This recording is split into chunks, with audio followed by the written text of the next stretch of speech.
Bienvenue si vous nous rejoignez sur Média TV. Aujourd'hui, Omar Baldé et son invité, le député Bruno Fuchs, s'intéressent à la question de la marocanité du Sahara.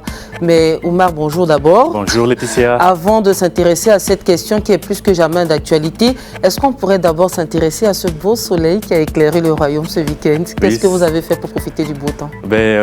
Comme il fait froid, moi j'aime le froid, mais j'aime pas trop Malgré sortir dehors quand il fait très froid. Donc c'était un week-end de lecture. D'accord. Voilà, bon, en tant que journaliste, on suit l'actualité, mais aussi beaucoup lire pour s'inspirer. La lecture, c'est une autre distraction dans tous les cas, Exactement. pour les intellectuels bien sûr. Exactement. Donc, comme le disait d'ailleurs l'écrivain, je n'ai pas eu de chagrin qu'une heure de lecture n'ait dissipé. Bien dit. Voilà, donc on va voir ça plus, mais nous on va parler de la question du Sahara avec notre invité et c'est parti.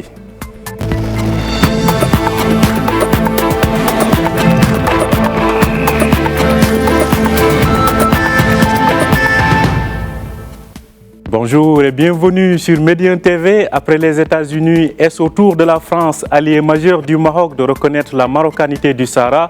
Pour de nombreux observateurs, la France devait même être le premier membre du Conseil de sécurité à faire le pas.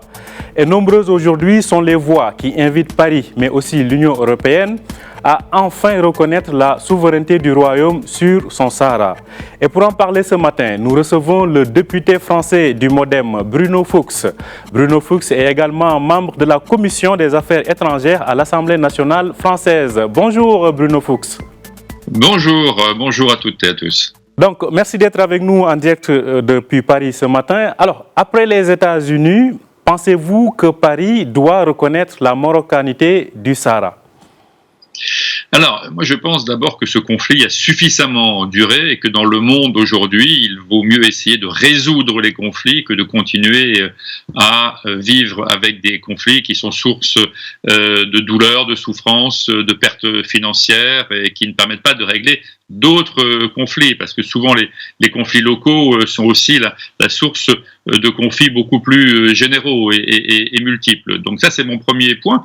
Et le deuxième, je pense que ma position aujourd'hui, qui est de trouver que l'accord, ou en tout cas le soutien des États-Unis était une bonne initiative. Bien sûr, il faut que la France aille dans ce sens-là, mais la France, vous savez, fait partie de l'Europe. Et donc la France n'a de cesse que de résoudre les situations à travers une diplomatie européenne et la reconnaissance des institutions internationales. Donc c'est la façon d'opérer de la France qui est un peu différente. Donc différente. Je ne pense pas que la France le reconnaisse en tant que tel. La France fera tous ses efforts, elle le fait déjà, pour que cette question soit réglée, mais le soit à travers les organisations internationales qui sont l'ONU et puis l'Union européenne. Alors, vous disiez que le Maroc peut toujours compter sur le soutien de la France sur la question du Sahara. Comment ce soutien continue-t-il de se manifester? Oui, la France est très présente au Maroc d'un point de vue diplomatique, d'un point de vue des échanges économiques, d'un point de vue des relations, par exemple, à travers l'Afrique, dans le dialogue nord-sud-sud. Donc on a des relations extrêmement fortes avec le Maroc, dans la lutte contre le terrorisme, par exemple. Le contre-espionnage marocain est extrêmement efficace et les relations entre la Direction générale de la Sûreté nationale et Europol sont extrêmement fréquentes et régulières et Europol se félicite de la fiabilité des informations de renseignements marocains. Donc on voit que les relations entre la France et le Maroc, et l'Europe et le Maroc sont extrêmement fréquentes, nombreuses et de confiance et donc ce point est absolument central. Mais la France a également d'autres regards. La France a une communauté franco-algérienne qui est très nombreuse. La France appartient à l'Union européenne et puis membre du Conseil de sécurité, comme vous l'avez dit. Et donc, résoudre un problème au Sahara occidental pour antagoniser une autre relation entre la France et l'Algérie ou entre le Maroc et l'Algérie n'est pas non plus la solution. Donc il faut, à partir du mouvement qu'ont fait les Américains, et que moi personnellement je trouve extrêmement intéressant, je trouve qu'il faut le soutenir et aller dans ce sens-là. À partir de ce mouvement-là, il faut que la diplomatie européenne et française en particulier essaie de régler la question dans son ensemble. Régler uniquement la question du Sahara occidental est une bonne avancée, mais elle ne résoudra pas la question des relations entre le Maroc et l'Algérie, et plus largement une autre série de problématiques. Alors, comment aujourd'hui, vous avez évoqué tout à l'heure le rôle de l'Union européenne, comment la question du Sahara marocain évolue-t-elle aujourd'hui au sein de l'Union européenne? Vous savez que, même si c'est un tweet au départ, après il y a quand même un accord, un tweet du président Trump au départ, il y a quand même un accord derrière qui est solide. Il faut regarder ce que l'administration Biden va faire à présent sur la question du Sahara occidental. Mais vous savez, quand il y a un mouvement de cette nature qui est aussi fort, puisque je sais que la diplomatie marocaine fait des très nombreux efforts depuis des décennies pour essayer de faire adopter ce plan, ça crée des turbulences.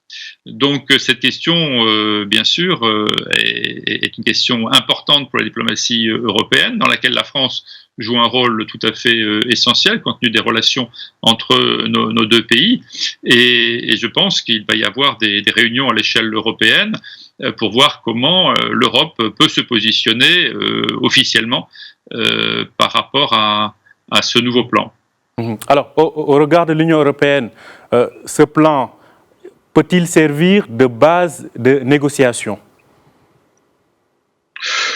Oui, je pense que ce plan est peut servir de base pour répondre à votre question directement. Moi, je trouve que la France, peut-être plus que l'Union européenne, mais la France est confrontée déjà à des questions de territoires qui appartiennent à la République française, à la nation, tout en ayant une forme d'autonomie. On est en train de régler une question qui est très ancienne également, qui est celle de la Nouvelle-Calédonie, dans laquelle il y avait des mouvements séparatistes très forts, et cette question a été non pas réglée, mais il y a un processus qui a été lancé pour accorder plus d'autonomie avec des référendums régulièrement.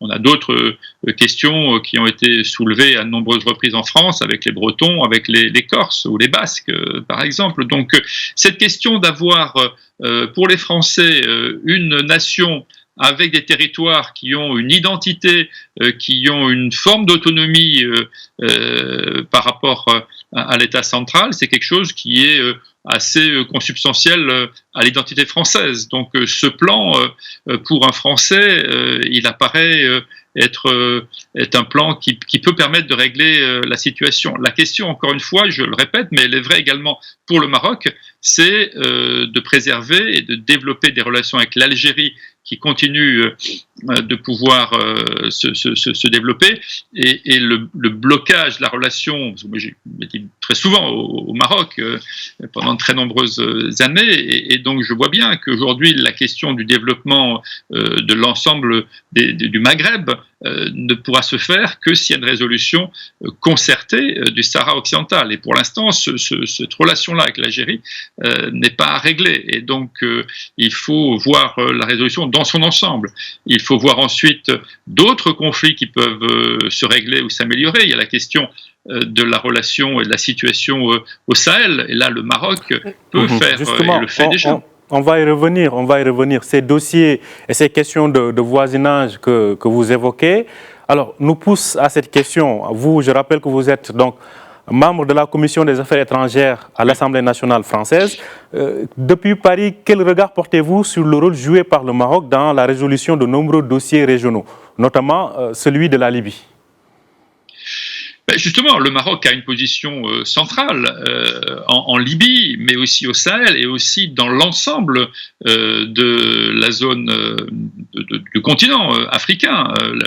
Le rôle du Maroc, moi j'ai vécu régulièrement au Maroc depuis les années 2010, et donc j'ai vu toute la stratégie marocaine géopolitique, une vision en tout cas géopolitique de l'Afrique, la stratégie diplomatique, mais aussi la stratégie économique du Maroc de s'implanter avec les banques, avec les assurances, avec les télécoms, avec les infrastructures, avec la distribution.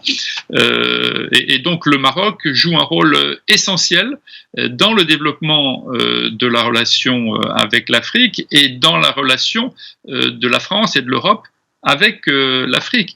Moi, j'ai de nombreux exemples de relations compliquées avec des pays au plan diplomatique où on me dit, et je le vois, le Maroc joue un rôle important de négociation, de partenariat. Souvent, quand la France ne peut pas régler un problème d'elle-même, parce que pour des raisons liées à l'histoire coloniale, la France ne souhaite pas, de moins en moins en tout cas, être en première ligne sur des dossiers africains, et bien souvent ce sont les Marocains, ou en tout cas le Maroc en tant qu'État, qui intervient en première ligne. Alors, en Afrique subsaharienne, on a aussi, vous l'avez évoqué presque, le cas du Sahel, notamment la force du G5 Sahel. Dans ce cas, on sait que le président Macron a beaucoup donné de coups de pouce donc, à ce G5 Sahel. Selon vous, quelle peut être la contribution du Maroc? D'abord, je pense que de pacifier progressivement le Sahara occidental est un élément déjà de stabilité de la région, et donc d'une région qui est voisine du Sahel et dans lequel il y a des mouvements souvent importants de groupes djihadistes qui se déplacent. Donc déjà, ça va être un élément de stabilisation. Ensuite, on a parlé bien sûr du renseignement, où là les Marocains sont extrêmement engagés, ont des réseaux extrêmement précis et remontent une information et partagent cette information. Et ça, c'est un remerciement que je voulais adresser ici aux autorités marocaines, partagent également ce renseignement. Et ça, je pense que ce sont les contributions essentielles. La connaissance du terrain, le partage des informations, ça c'est absolument stratégique pour qu'une force militaire et politique comme le G5 Sahel puisse intervenir précisément en déployant des troupes ou également dans des missions d'intervention quand il faut intervenir militairement.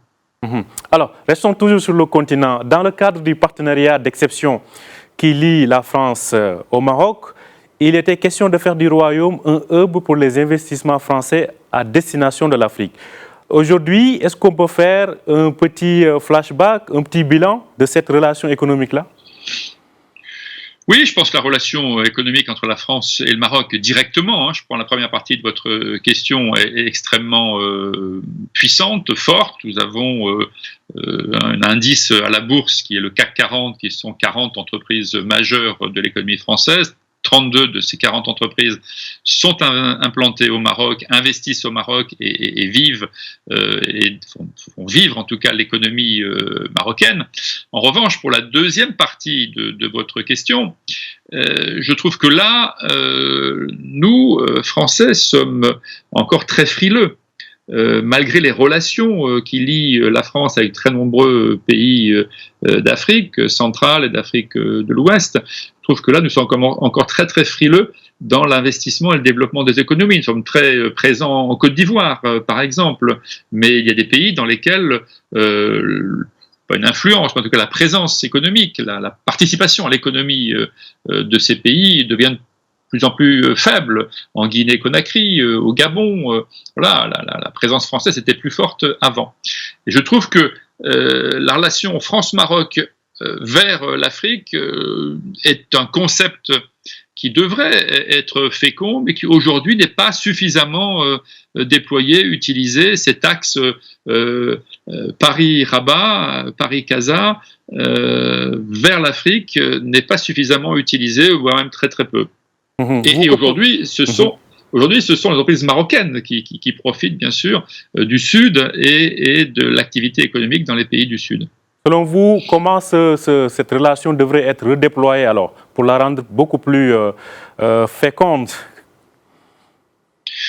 Là, on est quand même dans des relations avec des opérateurs économiques. Donc, je pense qu'il faut créer un environnement politique, médiatique, faire des forums, faire comprendre que cette idée, elle est intéressante et elle permet de mieux déployer l'activité économique et l'influence économique de la France et du Maroc vers l'Afrique, au bénéfice bien sûr des pays africains, mais aussi du Maroc et de la France.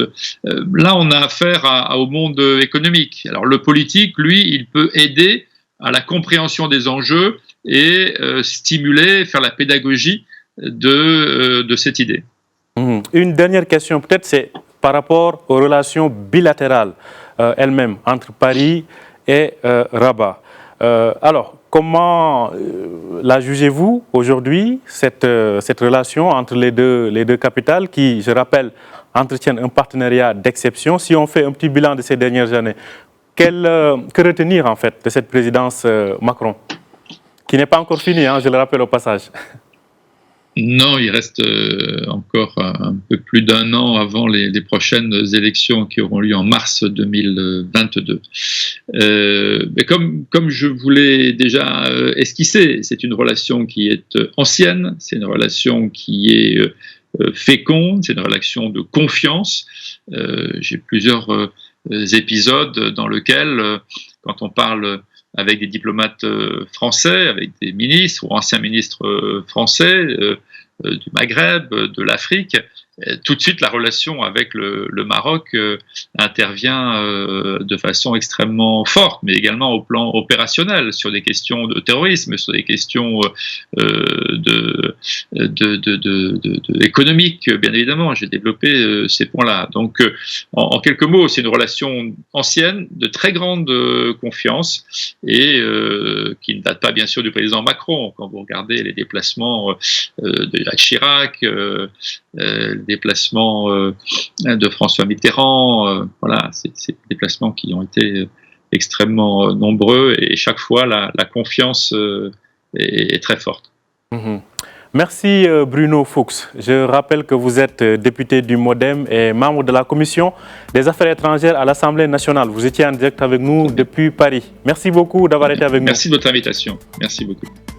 Merci à vous aussi de nous avoir suivis. Vous pouvez retrouver cet entretien donc, sur notre site www.medientv.com et sur nos pages sur les réseaux sociaux. Très bon début de semaine en compagnie de nos programmes.